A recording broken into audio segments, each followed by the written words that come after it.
William Colby, former CIA Director. This morning's Christian Science Monitor, John Hughes, has a column where he says that the significant factor working in to Bush's advantage was his new willingness at the Pentagon to use military power in reinforcement of diplomacy, and we're obviously talking about the situation in the Middle East. Do you think that's right? Well, I think he showed that he was preparing to use it. He had not yet made the decision to use it, but the military takes a few days to position itself so that it can carry out these kinds of operations. Well, I think that's always an option for a president. The question is whether he wants to use it. My own feeling is that it's the wrong kind of military force to be moving carriers and talking about heavy bombers and the battleship to blast away at the inside. I'm a great advocate of more special operations forces, the small units that go in and conduct a raid. And I'm particularly upset that other countries seem to be able to do this very well, and we don't do it well at all. And it stems from our disinterest in those kinds of operations. You were the CIA director during the Nixon administration and part of the Ford administration. Right. As a matter of fact, we were just talking, George Bush took your place. Yeah, right. John Hughes, again, who served in the Reagan administration, now is with the Christian Science Monitor, writes, "This is a change from when Caspar Weinberger was Secretary of Defense during the Reagan administration. Mr. Weinberger was extremely cautious in supporting or authorizing the use of U.S. military forces in hazardous foreign operations." Is that true, and is Dick Cheney looking at it differently? Well, Mr. Weinberger followed the disenchantment that came after Vietnam, and he articulated a series of conditions for the use of U.S. military force, having the country fully behind, fully committed, all that sort of thing. And in that sense, he has been reluctant to send troops around. But again, I think that the present administration would be equally reluctant to get involved in a huge military operation. A strike is one thing, like the Libyan one. That happened under Mr. Weinberger's watch. And so there's no great disinclination to use it. The question is what kind and how much. And I think his set of conditions was set up for thinking of a large involvement, like the Lebanon involvement of the Marines, which really didn't have much purpose and nobody knew what they were doing there until they finally got blown up. We want to ask some of our viewers to get involved here shortly, especially viewers in the Boston area. Those of you who have a Boston Globe, we're going to set a number aside this morning, our normal international number, for only Boston area viewers to give us a call if you have the Boston Globe. There's a story running in the Boston Globe exclusively this morning, an interview with President Bush that talks about the situation over in Lebanon, and we'd love to know exactly what his words were. The story's running on the morning news, and the papers we have here are not the late edition, so we don't have that in there. The number is 202-737-6734 for only people living in the Boston area. Get the Boston Globe and help us in this discussion this morning. What I'm talking about, of course, is the story that's in most papers this morning. The story of Iran is reported ready for a deal to recover assets exchanged for hostages. White House hints accounts could be released after captives are returned. Can you tell us what's the issue here? Well, when the Shah fell and the revolutionary government took over in Iran, they confiscated a lot of American property over there and a lot of contracts. They also had a certain number of assets in this country, and our government seized those assets. Some years later, we set up a joint commission to go through the claims on both sides, and that commission is still working to try to settle which claims are valid and which aren't. But the property is still held by the governments in question. Iran would like to get a hold of its property. We would like to get some of these claims paid. Now there's going to be an argument as to whether Iran gets all of its property back or the property less the claims that the commission finds are valid. And there's some issues like that for lawyers mainly, but the issue is that Iran would like to get its money back. Marlon Fitzwater is quoted as saying, "Our position is the same as it's always been, that we are not willing to link the Iranian assets question to the hostage question. That fits within the definition of our policy of not trading arms or money or whatever for hostages, of not paying ransom for hostages." Do you agree with that? Well, I understand that's the articulated United States government position. We, of course, have violated it. George Washington paid a ransom to get some of our sailors out of the Barbary pirates' captivity. So there's nothing all that horrendous in my mind about paying some kind of a deal to get your people free. I think we've long taken a foolish position that we won't, quote, negotiate with terrorists, unquote.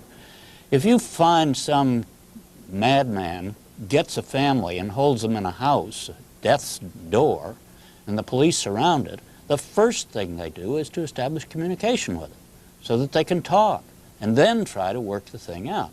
Now, negotiate doesn't mean yield. It means negotiate to see if you can resolve the impasse that you've gotten into. And I think we ought to be in that position of negotiating. The Israeli do. And the Israeli were ready to give 150 prisoners up to get 3 of their people back. Now, if that's not a deal, a very good deal for the other side, but it shows what the Israeli feel about the need to get their prisoners back.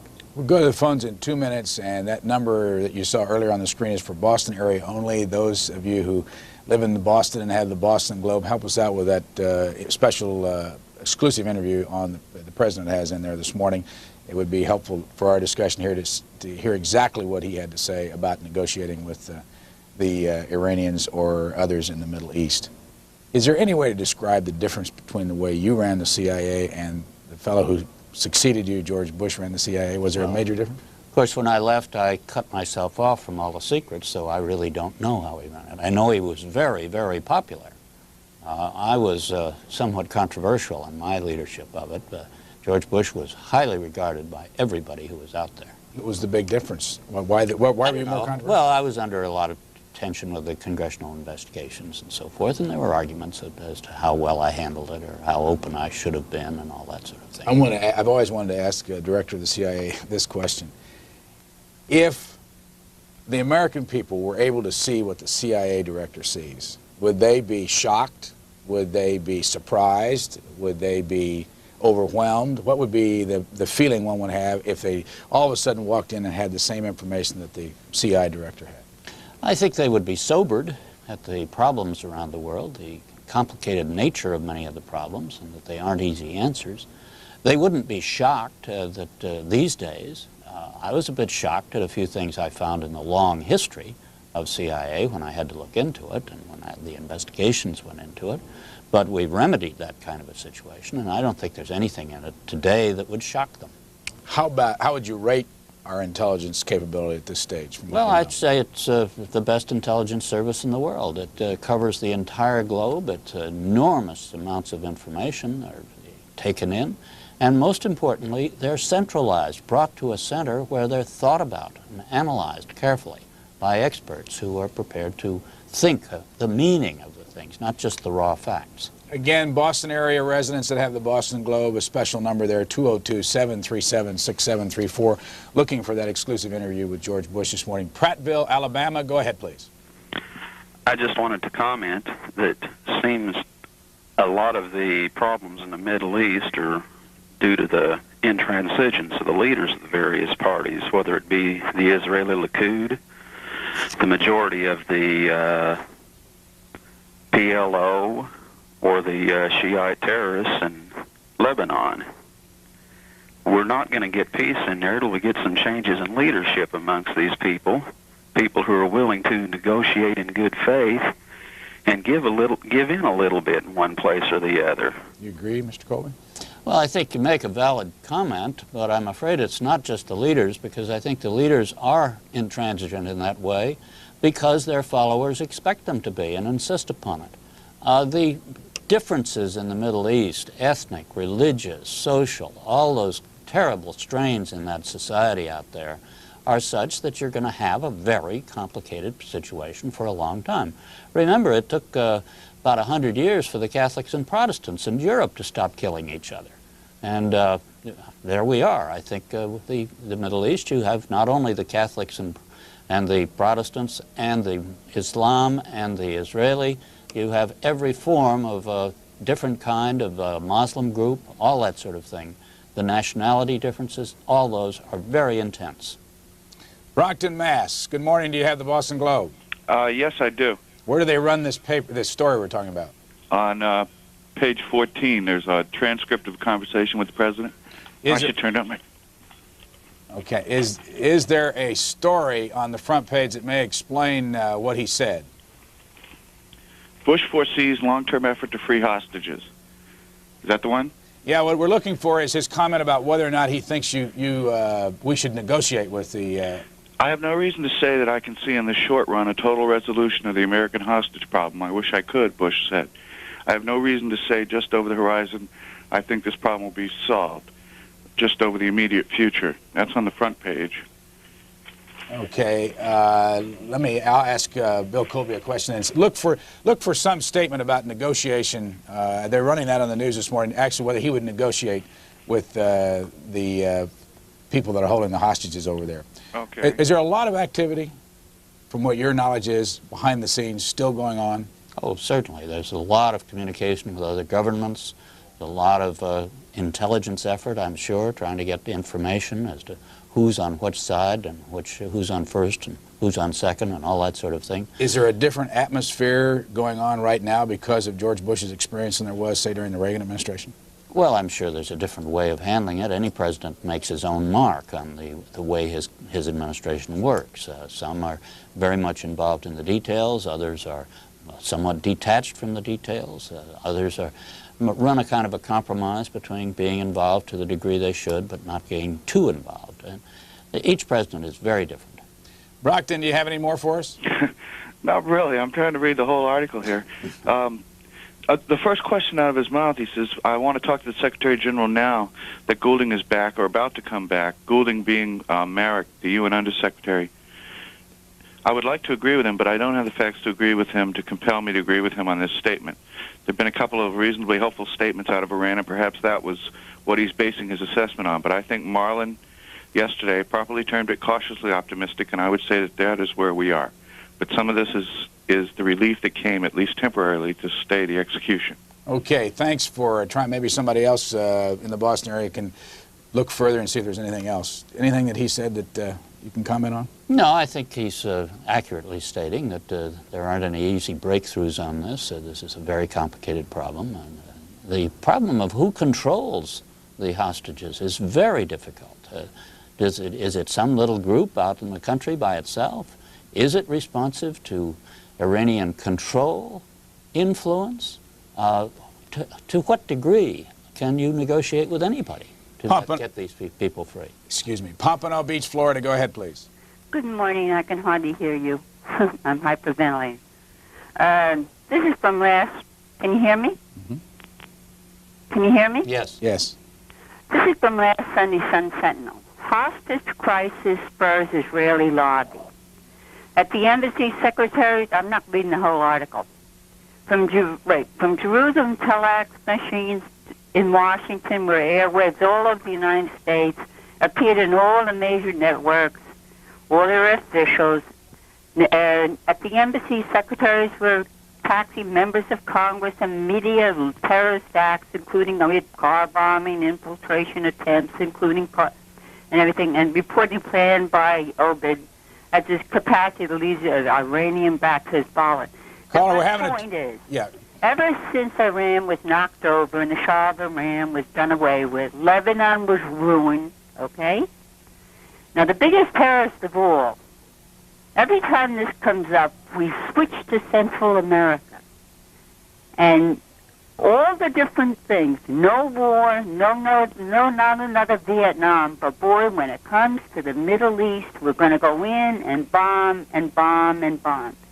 Now, the boys that were killed, that were stationed in Lebanon, they always fail to mention that the French UN troops that were there, the English troops that were there, and the last ones were the Israelis that were bombed. And this goes on and on and on. You have a question, caller, please? Pardon me? You have a question for our guest? I had a question. Okay. Did she say anything that you want to comment on?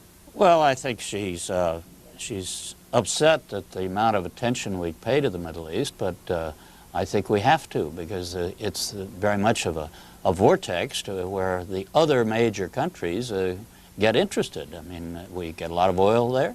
If a war starts in the Middle East, it can easily drag in other countries, such as the Soviets and ourselves. and therefore we do have to pay a great deal of attention to it. We also pay attention to Central America and try to help things out there.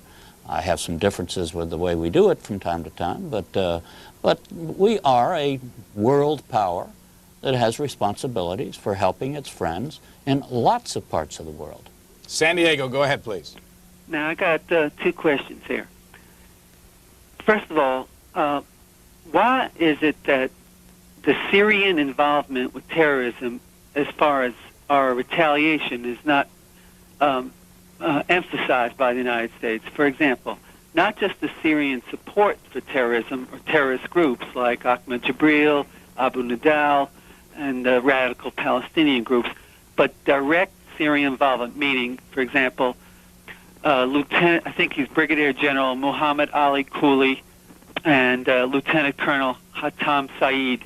These are two guys in the Syrian intelligence community that were indicted in the trial for Nizar Hindawi in Britain, where they tried to blow up the El Al airline. Okay, hold on. No, wait a second. Hold it. Let me just explain something.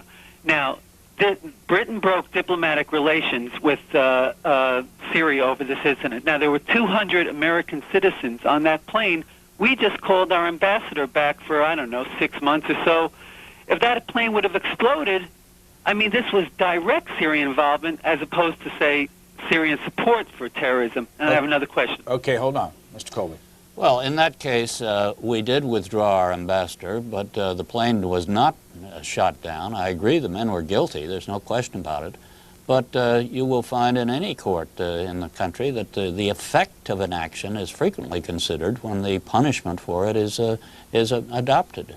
I'm not a great believer in cutting off communication by withdrawing ambassadors. Granted, you have to make a gesture once in a while, and maybe you do some other things. But our relations with Syria are uniformly bad, have been for a long time, and they're not going to get any better until the Syrians decide to behave themselves a bit better. Second question, please. Yeah, Mr. Foreman, Director, let me ask you this then. On the incident of the Flight 103, which was, I guess, the consensus opinion, I suppose, is that this Ahmed Jibril group did it by, now they're in the Bekaa Valley or their offices are in Damascus or wherever they are. I noticed that nothing seems to be going on about that as far as retaliation. I mean, there's 270-odd people were killed. Can you tell me what's going on as far as you understand it, and will something be done? Well, I'm sure the government is considering what it can do, but as I mentioned earlier, the thing that upsets me is that frequently gets down to a discussion of what we're going to bomb. And that, to me, is the least useful way of retaliating in a situation like this. I would like to see us better able to move a group of people into the Bekaa Valley, raid the headquarters, capture the key people, bring them out. Now, will that mean some losses? Yes. The volunteers who go on these missions are prepared for that. I've been on that kind of mission myself. So there's no great problem there. Would you lose some hostages? You might well. But, you know, if you do this fairly forcefully, they end up not taking very many hostages in the future. Mr. Colby served for 20 years as an intelligence officer, including director of the CIA from 1973 to 1976. He's a graduate of Columbia Law School. He continues to practice law here in Washington with the international law firm of Donovan, Leisure, Newton, and Irvine. Let's go once again to Boston, Massachusetts. Do you have more from that interview this morning? Yeah, hi, how you doing, Brian? Good. I don't have the Globe, but I was up early this morning. I watched several news programs that come out of the Boston area. And one of the comments, a few of the news programs, two channels said, Mr. Bush said that he would negotiate with the hostages if no one else was hurt. If he could guarantee that no one else would get hurt, he would negotiate. Now, I hope that helps you a little bit. I have one quick comment, I guess. The gentleman said that we had the best intelligence network in the world, but at the same time, he also said that he was upset because we could not go in and stage these raids. I'm wondering, does he mean information gathering or action intelligence? Because what good is the information if you can't act on it? Thanks. Well, I'm talking about the intelligence service, the collection of facts, the analyzing it, and so forth. The action kind of operation you're mentioning, that is a special operations force, which is in the military. We would use military forces for that. And we have them. Congress required the Pentagon to set up a separate command and give it an independence that it never had before. So hopefully we will get better at that. But to me, those are the troops we are most likely to use.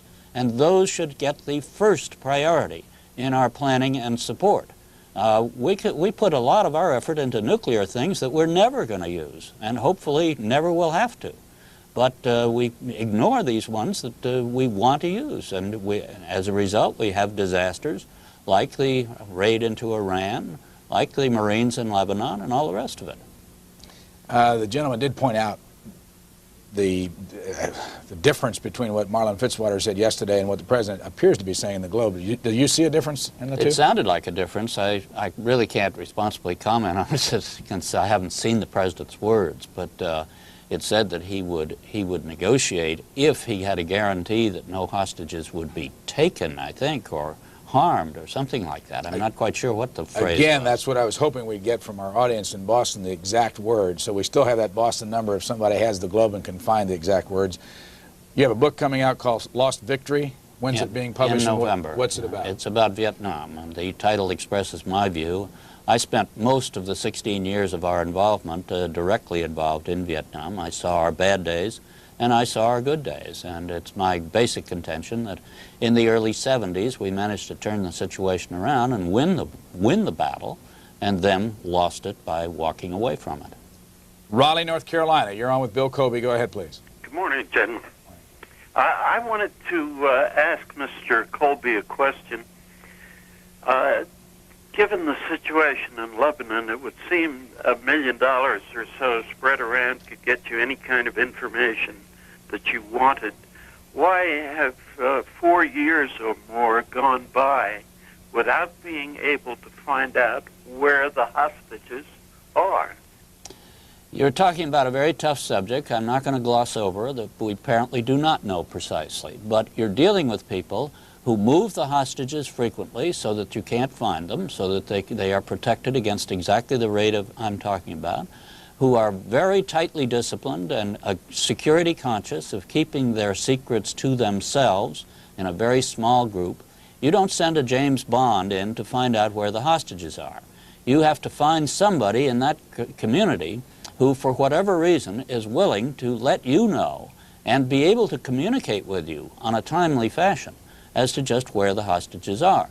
Now, that is a very tough business, and it's not something that's easily accomplished. I'm sure they're working very hard at it, and if they do know, I imagine they won't tell us. They will keep it secret in our government for possible planning purposes, because if they reveal it, why, the next day the hostages will move, of course. Buffalo, New York. You're next. Go ahead, please. Good morning. I'm a little lost since we've all been in this situation. How did the United States get in this situation?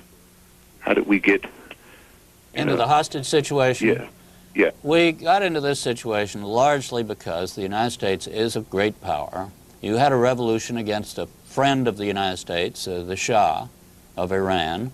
The radicals and revolutionaries there identified the Shah with the great Satan in the United States, and they sent off their people around the world to conduct terrorist operations. You know, doing a terrorist operation against a Frenchman isn't really all that newsworthy. Doing it against an American is all very newsworthy and very satisfying to these people. And that's why we're kind of the target, quite frankly.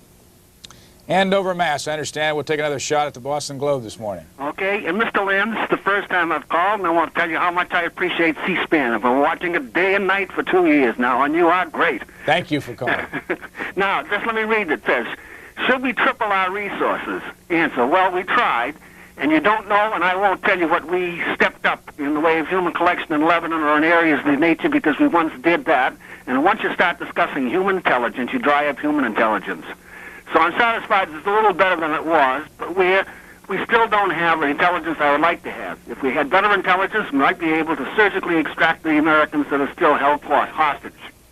Question, you mentioned just a moment ago our position on terrorism and taking hostages. Our position is that we don't encourage others, and yet we are making contacts, direct and indirect, with parties in the Middle East.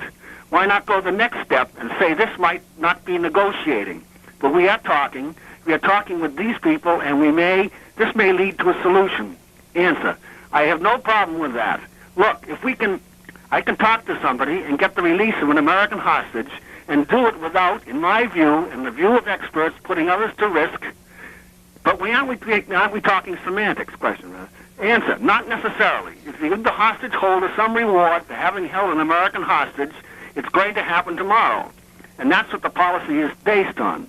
We have a different policy from other countries. I think Israel approaches it differently.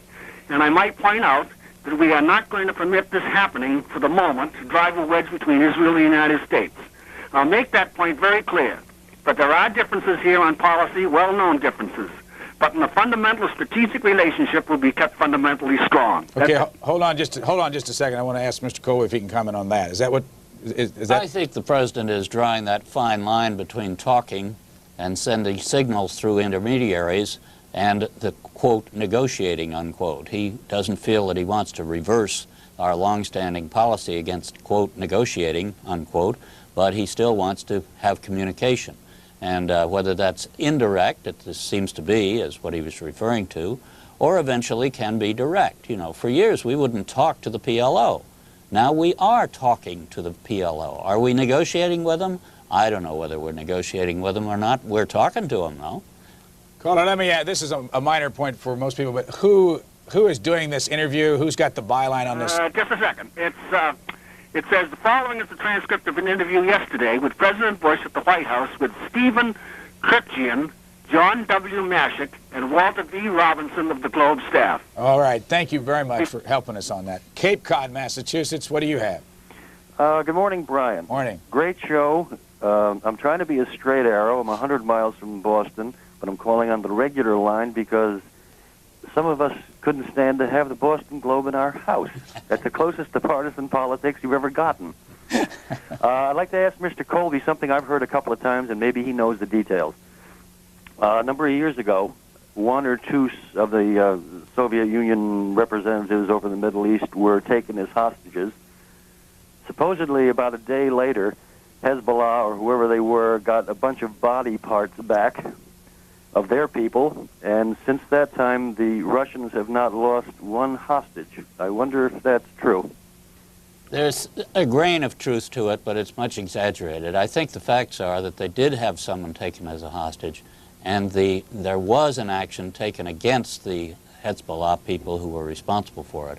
And you're right, there have not been other hostages taken. The Soviets do have troubles with terrorists on their own, but they do not have the kind of hostage problem that we have had. Their citizens are not free to wander around many of these countries either. They wander into the countries where they're well regarded, like Libya or Syria, and they don't have the problems of being captured there because they're supporting the government in question. By the way, you Boston folks are doing a great job this morning. Thanks for helping us out on this. Mr. Colby, this is in the Washington Times, a column by Tom DeBacco. It's a familiar face. We have a special tonight, being Wednesday, August the 9th, the day that Mr. Nixon left 15 years ago. Any comment 15 years later? You were his CIA director. Well, I think in the international side, Mr. Nixon has been much rehabilitated and highly regarded. His books make a lot of sense these days. And I think he has very much been rehabilitated. He was a very good international president. He was not a very effective American political leader, though, because of the problems he got into, thanks largely to the two men who were theoretically his helpers, Mr. Haldeman and Mr. Ehrlichman, that I think are the real source of the trouble here. By the way, included in tonight's special will be both the speech that he gave to the nation on August the 8th, the speech he gave to his staff in the East Room on August the 9th, and the swearing in of President Gerald Ford, plus open phones on 2 occasions. That will be tonight, 8 to midnight East Coast time, and on Sunday, 4:30 East Coast time in the afternoon for those of you who can't watch tonight. Honolulu, Hawaii. Next, go ahead, please. Good evening. I have 2 questions for Mr. Colby, basic questions, I think. One, Colonel Higgins was working for the UN. Why hadn't the UN done much more to obtain his release? Sorry. Second question is a number of the people who are hostages now. Didn't the U.S. warn long before this for all American citizens to get out of Lebanon? Thanks, Honolulu. Well, on the first question, the UN sent the Deputy Secretary General of the UN over to go to the different nations involved and try to find out, try to get Colonel Higgins' body, if he really was dead, and find out whether he was really dead. He has come home. I don't think he was very well received by any of the parties involved, nor did he make any large breakthroughs in the situation. That was about what the UN could do at this stage, to send its leadership to try to find out more about the man who was working for them. With respect to the Americans being in Lebanon, I certainly agree that really someone who goes to Lebanon today takes a risk. This is not the same as taking a Pan Am flight to London, from London to the United States. That is outrageous. But someone who actually goes into the Lebanon situation, I think, is taking a high risk. Now, Colonel Higgins took that risk voluntarily. He knew it. He was a soldier, and he moved, or he was a Marine, excuse me. What a terrible thing to say. He was a Marine and was accustomed to taking risks. But some of the others, I don't know why they do it. They do it for personal reasons. They think it can't happen to me, and it does. Some are journalists who are searching out their trade. Naturally, they take a risk. They know they're at risk. So there is a certain amount. This doesn't justify capturing them and holding them for the years that these people have been kept. It's outrageous that they should be kept that way, and they should be freed. But some of them did knowingly take a risk. The press will be the subject in the next hour with Eleanor Randolph of the Washington Post. We go next for Bill Colby to Longmeadow, Massachusetts. Go ahead, please. Mr. Colby? Yes, sir. I'm interested in discussing or finding out about the CIA potential for covert action. It seems that possibility was taken away from them 2 or 3 years ago. And is this not the approach to it? Special Forces is the Army. Hard to keep that secret. CIA used to have the covert force. Do they still have it? CIA does have a capability in this regard, but normally CIA uses foreigners for these kinds of jobs, not Americans. The Americans are advisors, they help on them and so forth. But the U.S. military has a Special Operations Force, which is Army, Navy, Marines, and Air Force. And if you want to do something fairly substantial, you really do need to use the military backup. CIA does have the capability. The CIA, I saw a statement that Mr. Webster said, the present head of CIA, that it was only with the use of less than 100 Americans that the assistance was given to the Afghan rebels. Now, that was a great success. After all, that war went on for about 10 years, and the rebels have essentially driven the Soviets out of Afghanistan. The war isn't over yet, but as a commitment, that was certainly a covert action. A lot of people knew about it, but it was never admitted. And I think this is a very good thing, this capability. Also, the CIA apparently has been helping Mr. Savimbi in Angola, and that has led to a compromise solution in Angola. Again, an objective we had many years ago. Then we were stopped by the Congress for a while from doing it, and then the Congress allowed the CIA to go ahead. Apparently, there's also assistance being given to the non-communist elements in Cambodia to try to help them sustain themselves. The details are not known. They are secret, I'm sure. But these 3 cases have been reported amply in the press. Now, are they really that secret? No, but they go on, and the Congress knows about them and certainly has approved them, or they wouldn't get the funding that they needed. Bethel Park, Pennsylvania, for Bill Colby. Go ahead, please. Mr. Colby, could you comment, could you share your thinking on Henry Kissinger's statement, suggestion that we devalue the hostages? Well, I don't think you can devalue hostages. Mr. Kissinger is trying to get us out of the situation of being totally hostage ourselves as a nation to this problem. Granted, you have to be a little tough now and again and be willing to sacrifice people in a position of high responsibility for an important national objective. But no political leader of the United States is going to be able to turn his back on innocent hostages and say, oh, they don't matter. Now, when President Carter ran the raid against Tehran, which failed in the Desert One out in the desert. The fact is he was anticipating that he would have losses among the troops going in, and he would lose some of the hostages in the attempt to rescue them. And I think that's a reasonable position to have taken. He showed courage in directing the action to be taken. Cambridge, Mass. Go ahead, please. I'm in Cambridge, Massachusetts, but I'm a Southern boy, and these Yankees that have been calling you all morning sure flapped their jaws a lot. I got a quick question for you. Mr. Colby, the hullabaloo around Washington is that Mr. Webster may be on his way out. Is that true, or do you know? And if it is true, would you accept the position if all... I don't know whether he's on his way out or not. Everybody in Washington is always talked about as being on the way out all the time. I think he is doing a very good job, and I think there's no particular reason for moving him. On the other hand, if the president wanted to put somebody else in, he can do that any day he wants. Back to Honolulu. Go ahead, please. Yes, you spoke earlier about our inability to use special forces to go in and get hostages out. What I was wondering, do you think maybe inter-Air Force and Army rivalry has a little bit to do with our inability to do that? Oh, it certainly does, unfortunately. It's been very difficult to get the services to devote the assets to an inter-service operation. Each of the services likes to take care of its own mission and its own activities. That's why the Congress forced the establishment of a single command. Now we see, to the degree the services will help that.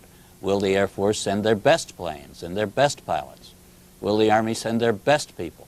Will the Navy send their best SEALs? Or will they, each service just sort of use it as a way to get rid of some people that are a bit of a nuisance and get them off into somebody else's control? Madison, Wisconsin, for Bill Colby. Go ahead, please. Yes, I just want to make a comment about the way in which the hostage issue is being addressed in the nation. It's amazing the kind of amnesia that has been given to the American people through television, how this issue isn't even connected with, in the news, isn't connected with the Iran-Contra issue at all.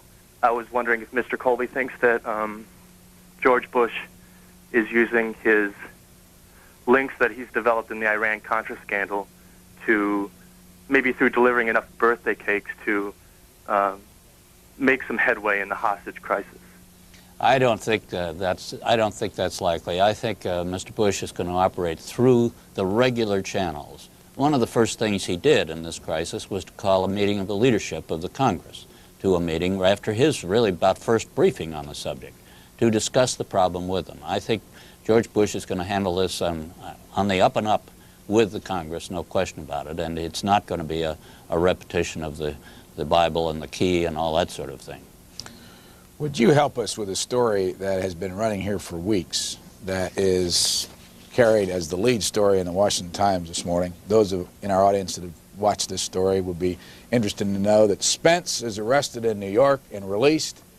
Bizarre interview, no night on the town. He spent a night in Central Park sleeping on one of the benches there, spent a couple nights in jail.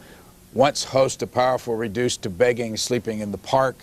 The Washington Times started this a number of weeks ago, and I want to read to you just one paragraph in this long story. And it's Jerry Sepper and Michael Hedges are the two authors of the story. First of all, do you know Craig Spence? No, I don't. You've never been to one of his parties? No. It does say in this article that former CIA Director William Casey and John Mitchell and Phyllis Schlafly and Ted Koppel and William Safire and Eric Severide all attended his parties. Have you followed the story? I didn't get on the invitation list. I haven't followed it very precisely, no. Answer this, if you would. Mr. Spence said his genius was to recognizing before other U.S. observers that Japan was headed for economic greatness, and in being able to identify and help Japanese Diet members on the way up. Quote, this is an interview that was conducted for this story. I became a very significant intellectual force in Japan, he said, with typical braggadocio. I created 3 members of the Japanese Diet.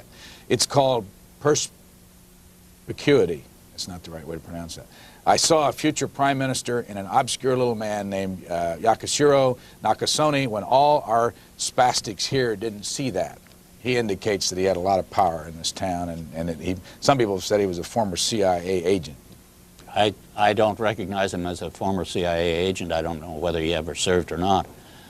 He obviously was like a number of other people in this town who try to influence people by entertaining them and circulating around, and then they exaggerate their stories of their importance in order to make themselves seem more important. I don't know that he's any household word in Japan at all. The Japanese are having a little trouble with their own corruption problems, just as we are in this country. Denver, Colorado. Last call for Bill Colby. Go ahead, please. Yes, Mr. Colby. I kind of agree probably with Israel more than I do the American politicians, but we have done one thing right, and I would think we could learn from something when we do it right. When we went after Libya, we went after Gaddafi. And instead of a little colonel, if we went after one of his colonels and did away with him, that wouldn't have stopped Gaddafi. But when we went after him, we haven't heard much from him lately. All right? In the case of Iran and Syria, why wouldn't we have the guts to do the same thing there? If they're going to be involved in terrorism, why don't we go after those top politicians? And I think you'll find out it would happen the same way. They will slow down a little. Well, your point about Mr. Gaddafi, I think, is probably right. I think he was frightened by that experience. Now, that wasn't a deliberate attempt on him alone. We bombed several places. We bombed the headquarters where he was, but he also bombed Benghazi at the other end of the country. So we were just bombing Libyan capabilities and happened to get him and his family in the middle of it. You're right, it has had an impact on him. But I think the United States, we made a decision a number of years ago not to engage in assassination.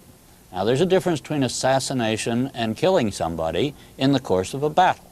And I'm not a believer that the leaders of a hostile force should be immune while their young people and our young people are shooting at each other. There's no question about it. That kind of an attack is very difficult. How do you know where they are? Any of these people are well protected. There's no question about it. So it's not an easy thing.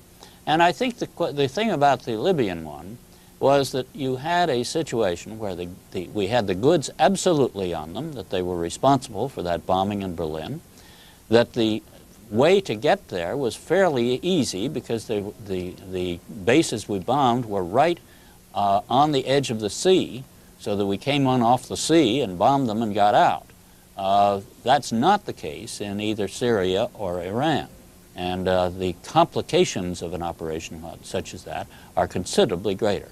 And the byproduct of the number of other people in the country killed, the innocent civilians involved, is very substantial. It comes from our disinterest in those kinds of operations. You were the CIA director during the Nixon administration and part of the Ford administration. Right. As a matter of fact, we were just talking, George Bush took your place. Yeah, right.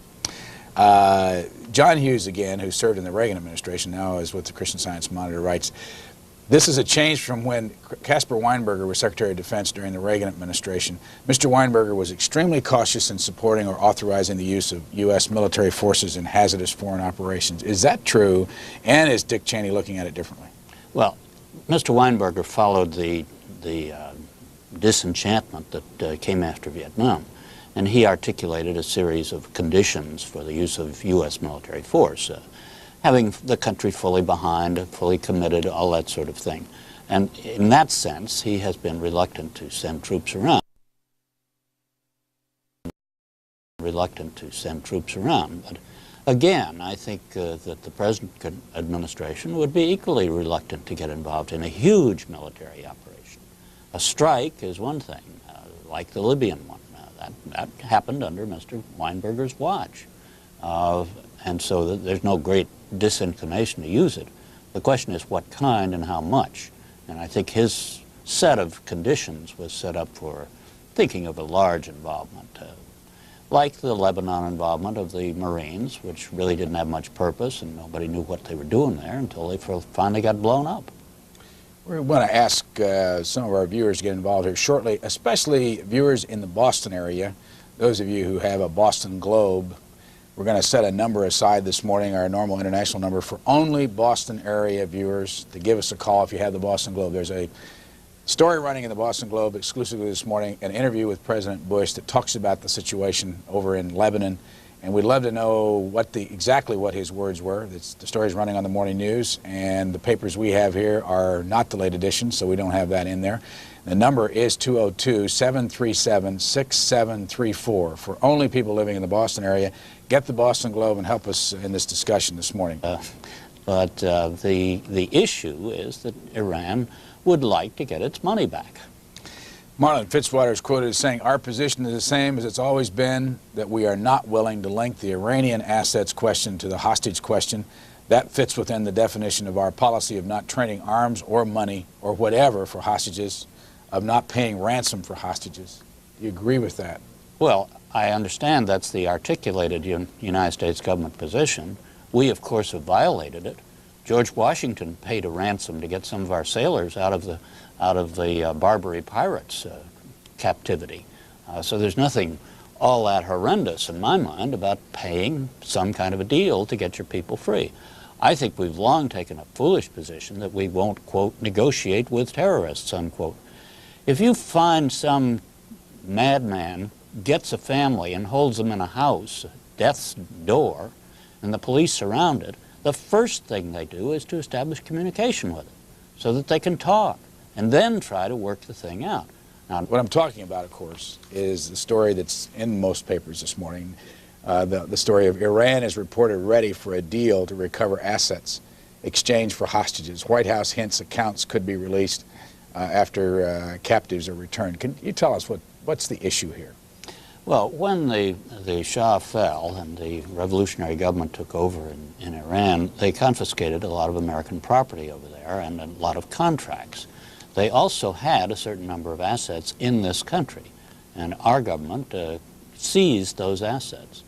Some years later, we set up a joint commission to go through the claims on both sides, and that commission is still working to try to settle which claims are valid and which aren't. But the property is still held by the governments in question. Iran would like to get a hold of its property. We would like to get some of these claims paid.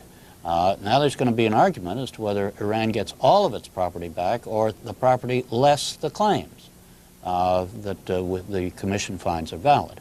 And there's some issues like that for lawyers mainly. But William Colby, former CIA Director. This morning's Christian Science Monitor, John Hughes has a column where he says that the significant factor working in Bush's advantage was his new willingness at the Pentagon to use military power in reinforcement of diplomacy, and we're obviously talking about the situation in the Middle East. Do you think that's right? Well, I think he showed that he was preparing to use it. He had not yet made the decision to use it, but the military takes a few days to position itself so that it can carry out these kinds of operations. Well, I think that's always an option for a president. The question is whether he wants to use it. My own feeling is that it's the wrong kind of military force to be moving carriers and talking about heavy bombers and the battleship to blast away at the inside. I'm a great advocate of more special operations forces, the small units that go in and conduct a raid. And I'm particularly upset that other countries seem to be able to do this very well and we don't do it well at all. And it stems